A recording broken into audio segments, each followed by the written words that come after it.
खुलुमबाय नोंथांमोनखौ बयखौ बरायबाय। दिनै 3 डिसेम्बर 2022 बाराय जाबाय सुनिबार। फैदो दिननि खौरांफोरखौ बेखेवनोसै। आसाम पुलिस बिफाननि सासे एसआइ नि गाज्रि आखुआ सोराङाव फैदों। आसामनि करिमगन्ज जिल्लानि सिङाव थानाय आरके नगर पुलिस बादानि एसआइ धीरेन्द्रनाथ बिथाङा सासे जिनाहारि खालामजानाय हिनजावसा गथ'खौ सोंथावै बाथ्राखौ सोंथि खालामनायनि जाहोनाव गावनि साख्रिनिफ्राय सासपेन्ड खालामजादों। 10 बोसोर बैसोनि हिनजावसा गथ'खौ न' खाथिनि सासे दुथां सुबुङा जिनाहारि खालामनो नाजादोंमोन आरो पुलिसजों एरेस्ट खालामजादोंमोन। बे केसखौ लानानै एसआइआ हिनजावसाखौ फन खालामनानै गाज्रि आखुनि बाथ्राफोरखौ सोंबाय थायोमोन।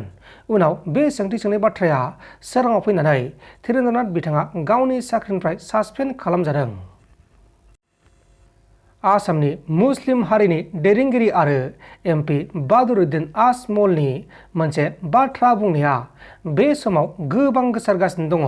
अदेबानि बे समाव भाइराल जागासिनो दङ। आजमला हिन्दुफोरनि सायाव बाथ्रा बुंदों। आजमला बुंनाय बायदिब्ला हिन्दुफोरा 18 बोसोर बैसोनिफ्राय 20 बोसोर बैसोआवनो बा बेनि गेजेरावनो जुलि जानांगौ। अब्लासो हिन्दुफोरनि सुबुं अनजिमाया बांसिन जागोन। 40 बोसोरफोराव बा 40 बोसोरनि उनाव हिन्दुफोरा जुलि लानायनि थाखायनो फिसा खांनो हाया होननानै रोखा बुंथिदों। आरो बे बाथ्रा बुंनाया बे समाव गोबां सोंखारिजागासिनो दङ।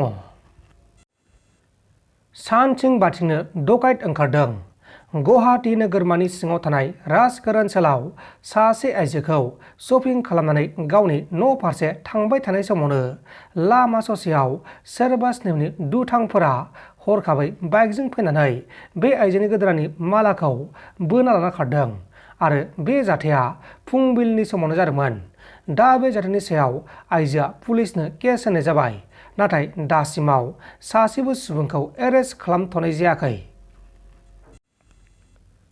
मिरु सोरखारा आसामनि डिमा हासाव जिल्लायाव दैबाना आरो लेन्डस्लाइड जानानै सिलिंखार जानाय लामाफोरखौ दालांफोरखौ फिन लुफुंनो थाखाय गनायथि होबाय आरो बे लामा दालांफोरखौ लुफुंनो थाखाय गासै 3,800 कोटि रांखौ खरसा खालामनाय जागोन होननानै आसामनि चिफ मिनिस्टार हिमन्त बिश्व शर्मा बिथाङा रोखा बुंथिदों।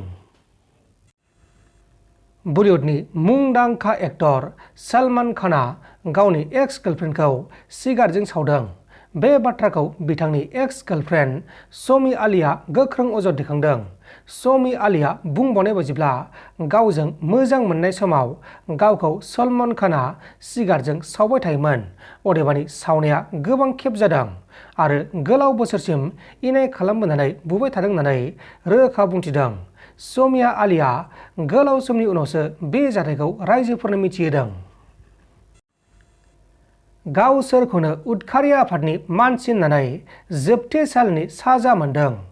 जम्मु एन्ड काश्मीरनि सिङाव थानाय कुलगामाव साबा दुथां सुबुंफोरा गावसोरखौनो नंखाय उदखारि आफादनि मानसि होननानै सिखाव खावनायनि जाहोनाव पुलिसजों एरेस्ट खालामजादों आरो बिसोरनिफ्राय पुलिसआ 2 नंखाय सिलाइ, 1 नंखाय पिस्तल, 2 गोबौ हाथियार, 5 मबाइल फन आरो मास्कबो बोखांनो हादों।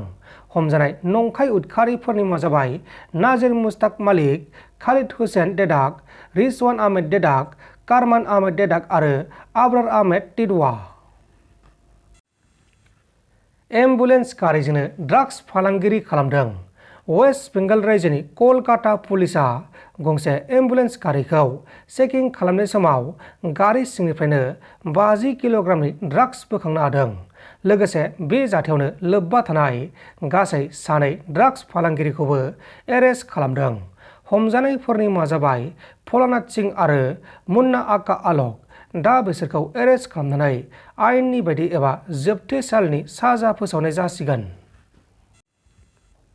बाक्सा जिल्लानि सिङाव थानाय गरेस्वर ओनसोलनि थागिबि गुवाहाटी कटन कलेजाव फरायबाय थानाय बर' सिख्ला अजन्ता बर' मुंनि बर' सिख्लाया गावनि जिउखौ गावनो फोजोबना लानायखौ ओनसोल नाङैनो गोथौयै दुखुनो फोरमायदों। लोगोसे एबसु आफादाबो गोथौयै दुखुनो फोरमायदों। आसामनि एसटिसि बिफाननि गोदान थांखि आसामनि एसटिसि बिफाना गुवाहाटी नोगोरमायाव फैगौ बोसोरनिफ्राय CNG जों खारग्रा बास गारिफोरखौ लाबोनाय जासिगोन आरो CNG बास प्रजेक्टखौ STC आ स्मार्ट सिटी प्रजेक्टआव लागोन होननानै फोसावनाय जादों। नोंथांमोन दासिमनि माखासे खौरांफोरा बेखिनिल'मोन। बेखिनिसिम नायनायनि थाखाय नोंथांमोननिसिम रोजा रोजा साबायखर। गोजोन्थों। एसेनोसै। जै बर' हारिनि।